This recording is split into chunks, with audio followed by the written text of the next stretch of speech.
Good afternoon and welcome to the Midday News. Here's what we have in the bulletin.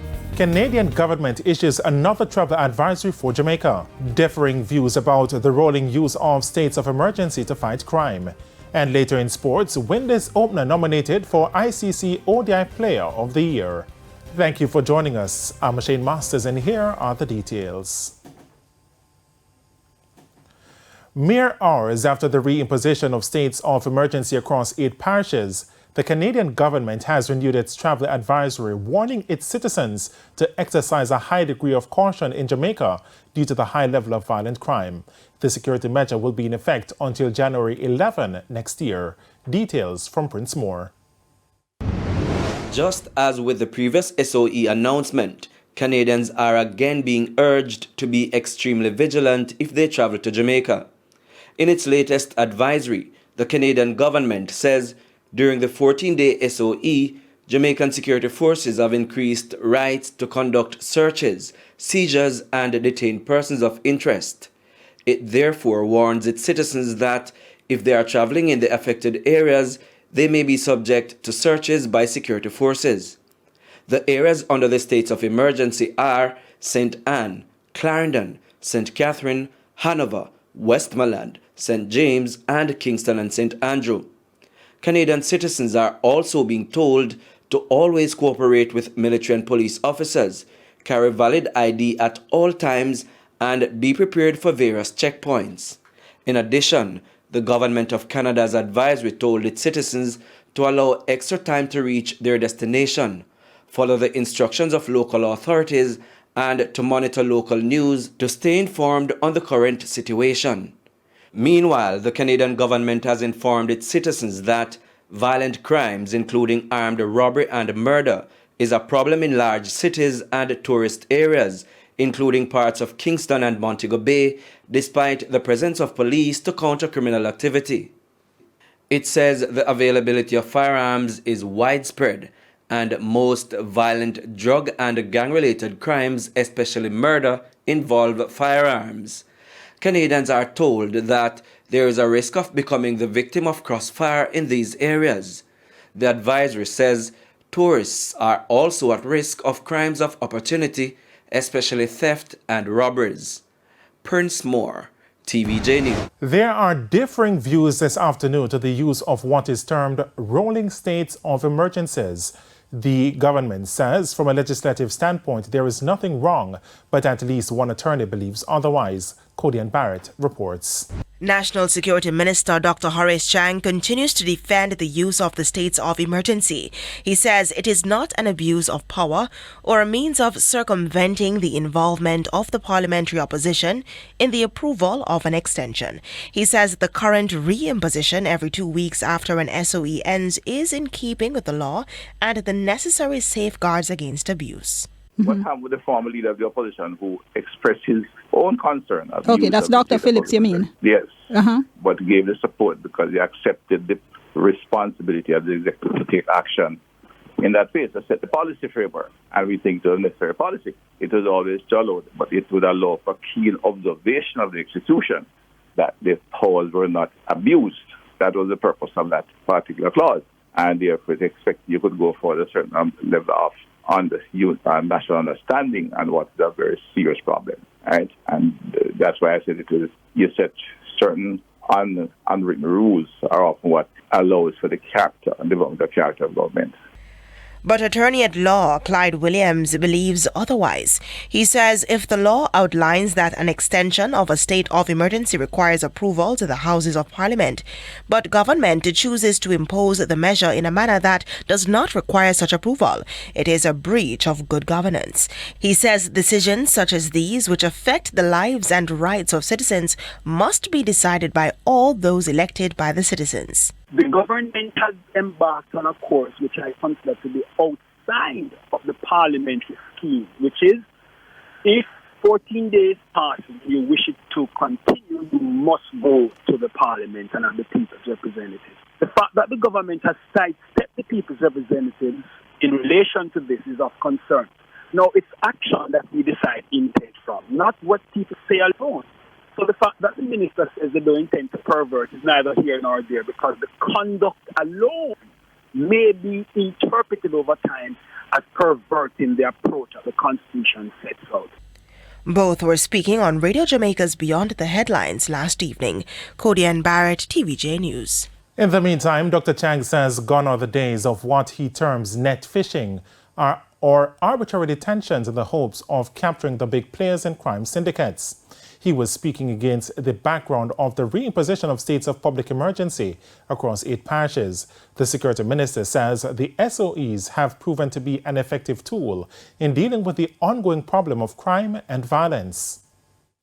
Our use of the state of public emergency as a protective shield is designed to protect the law-abiding citizens, restrict the lawless, and ensure that citizens over the festive season could enjoy a good time. Law-abiding citizens can rest assured that the net fishing practice of times past no longer applies to today's security operations. All the required measures have been put in place to prevent the violation of human rights while targeting, apprehending, and removing violence producers from the communities. Our officers rely on quality intelligence to carry out their operations. These states of public emergency are restoring a sense of normalcy for law-abiding citizens so they too can exercise their fundamental rights and enjoy it. The government's commitment is to protect the lives of all law-abiding citizens. The state of public emergency is a proven, effective tool for protecting Jamaican lives.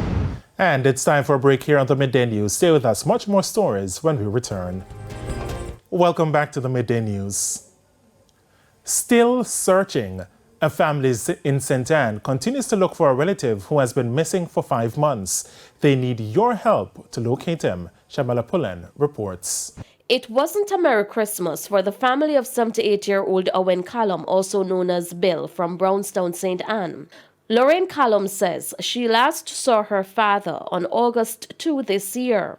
He was wearing a red shirt, blue cap, blue jeans, and a pair of grey shoes. When he came, we asked him how he saw dressed. So after a time now, Cynthia asked him, his sister, I asked him where he's going. He said he's going to Portland. So then we asked him if he had money. He said no. So we said then, are you going to Portland? I'm going to work. So Cynthia said to him, then, how you get to work in Portland, Bill? And the man come check me. So we didn't pay him any money. He then left, but was never seen again. The family became worried and reported the matter to the police. However, persons told the family that Mr. Callum has been spotted in several places in the parish, including Bamboo. We went there again the next day, right until they said they didn't. The last Friday when we went there, they say he was there Thursday night in the bus stop. And we go back there, we didn't see him. One of the time they told me that he was at Johnson Road in Playground, same place in Bamboo. So we went back there, they said yes, he was there in the morning. And he climbed the apple tree and picked apple, and then they didn't see him back in the district from that. He was also reportedly seen as far away as Kingston. Ms. Callum says her father is not well. He's also suffering from memory loss. I just think he had dementia or something, or Alzheimer's, because he was always just going to the bush and coming back. I don't think of any other reason. He used to do farming in Philadelphia, Brownstown, St. Anne, and then he's always going to look attend to his cows, and when he used to plant yam and things like those. But after a time, he wasn't going that often as how he used to go. The family believes he's still alive and are making this appeal. Anybody who see him, funeral home, police, anybody, vendors, that they're in the market or he on the road is a real survivor. I know say that live. I don't think if you say him dead, because I know say him can just in the bush make up a fire, roast yam, them something. I know say he's a real survivor. So I don't think say him dead. But if funeral homes that seen anybody can just give us a call. Persons who think they can help may call the number printed on the flyer or the nearest police station. Shamala Pullen, TVJ News. And it's now time for the Business Minute. The Board of Palace Amusements has agreed to a stock split. The decision will now be put to the company's shareholders at its annual general meeting on January 24, 2023. Investors will be asked to vote on increasing the company's authorized share capital from 1.5 million to an unlimited number of shares. This would take effect from the close of business on February 28, 2023. It will bring the total number of issued shares from 1.44 million ordinary shares to 862.22 million ordinary shares with no par value.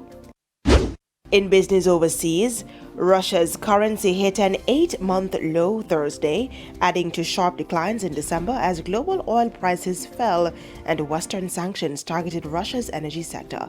The ruble hovered below 72 to the dollar, down 18% from the start of the month and its weakest level since late April.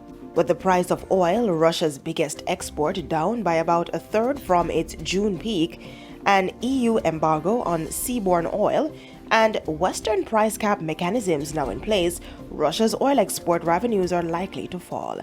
This means less foreign currency to prop up the ruble. That's it for the Business Minute. I'm Codianne Barrett. And now for the top regional and international stories. In regional news, the Trinidad and Tobago government has described as false and internationally misleading a report indicating that the country is prepared to reject bids from oil companies BP, PLC and Shell PLC for offshore exploration. The report, quoting people familiar with the matter, claimed that the Keith Rowley government is preparing to reject 4 exploration bids by the international oil companies because they failed to meet the government's minimum requirements.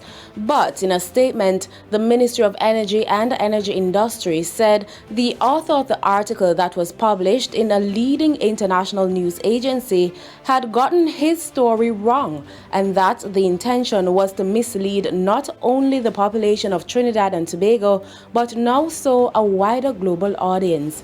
Trinidad and Tobago's deep water bid round closed in June with an offer from a BP Shell consortium on 4 of the 17 blocks.